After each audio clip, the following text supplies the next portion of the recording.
চলুন দেখা যাক কিভাবে আমরা সরাসরি টাকা ডিলিট করব। তো প্রথমে আপনি মেলবেট অ্যাকাউন্টটি ওপেন করলেই আপনাদের সামনে এরকম একটা ইন্টারফেস চলে আসবে। তারপর উপরে কর্নারে দেখুন প্লাস অ্যাকাউন্ট, তো আপনি জাস্ট এখানে প্লাস আইকনে ক্লিক করে দিবেন। তো প্লাস আইকনে ক্লিক করলে আপনার সামনে এরকম একটা ইন্টারফেস চলে আসবে। তো এখানে দেখুন স্কিল, নগদ, রকেট, বিকাশ, উপায় এগুলা বাংলাদেশি পেমেন্ট সাইটগুলো আছে। তো আমরা এখানে নগদ, বিকাশ, রকেট, উপায় এগুলোর মাধ্যমে এখানে আমরা কি করবো, ডিপোজিট করবো। তো আমরা কি করবো, এখানে প্রথমে বিকাশের মাধ্যমে ডিপোজিট করে আপনাদের দেখিয়ে দিব। তো আমি এখানে বিকাশে যেভাবে ডিপোজিট করবো ঠিক একই রকম ভাবে আপনি নগদ, রকেট, উপায় দিয়েও কিন্তু ডিপোজিট করতে পারবেন। এটার ভিতরে কোনো পার্থক্য নেই, শুধুমাত্র আমি যেভাবে বিকাশ দিয়ে করবো আপনি অন্যগুলো ঠিক একইভাবে করতে পারবেন।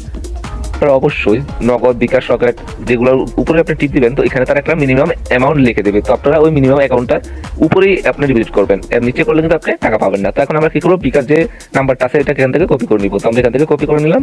তারপর আমরা কি করবো, এখন চলে যাবো আমাদের বিকাশ ওয়ালেটে। তো আমরা চলে গেলাম আমাদের বিকাশ ওয়ালেটে। তো এখন আমরা কি করবো, এখানে টাকা ক্যাশ আউটে ক্লিক করে দেবো। এখানে কিন্তু আপনার সেন্ড মানি করলে টাকা যাবে না, তার জন্য অবশ্যই আপনাকে এখানে ক্যাশ আউট করতে হবে। তো আমি এখানে ক্যাশ আউটে ক্লিক করে দিলাম। তারপর আমরা যে নাম্বারটা ওখান থেকে কপি করছি ওই নাম্বারটা এখানে আমরা পেস্ট করে দেবো।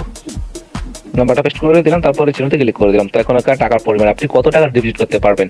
তো আমরা কিন্তু ওখানে দেখছি যে সর্বনিম্ন 1000 টাকা। তো আমি 1000 টাকার উপর করবো, আপনি চাইলে 1000, 1500, 2000 যত মনে তত করতে পারেন। তো আমি 5000 টাকা ডিপোজিট করবো। তারপর কি করবো, এখন আমার পিনটা দিয়ে দিব। তো আমি আমার পিনটা দিয়ে দিচ্ছি।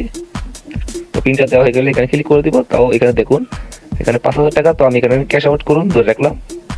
তো দেখুন টাকাটা কিন্তু তাদের এখানে চলে গেছে। তো এখন কি করবো, আমরা এই যে ট্রানজেকশন আইডিটা এখানে এটা ক্লিক করে কপি করে নিব। তো আমার ট্রানজেকশন আইডিটা কপি করে নিলাম। তারপর এখন কি করবো, আবার মেলবেটে চলে যাব। কেটে গেছে, তো কাটলে সমস্যা নাই কোনো, আমরা আবার নতুন করে ঢুকবো। তারপর আবার প্লাস এখানে ক্লিক করে দেবো। তারপর এখান থেকে আমরা আবার বিকাশে ক্লিক করে দেবো।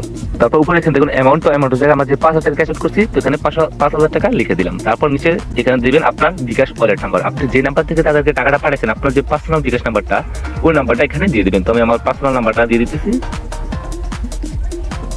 তারপর যে আমরা ট্রানজেকশন আইডিটা এখানে দিবেন। তারপর আমরা যে ক্যাশ আউট করার পর যে ট্রানজেকশন